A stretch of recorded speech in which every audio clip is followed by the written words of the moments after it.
Hey guys, in this video we're going to go over how to get the Xfinity app on your Samsung Smart TV, okay? First things first, of course, you need to make sure that your Samsung Smart TV is actually connected to the internet.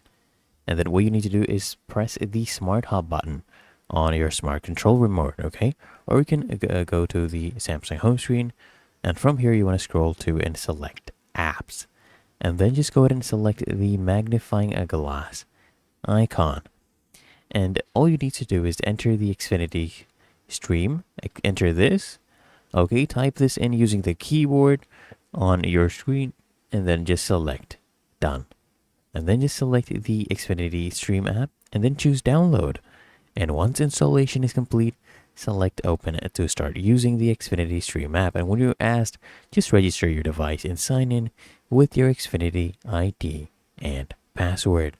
It's really that easy and simple, so I hope this guide provided value to you, and if it did, consider smashing that like button, as well as subscribing to frequently asked questions, and I'll see you in the next one.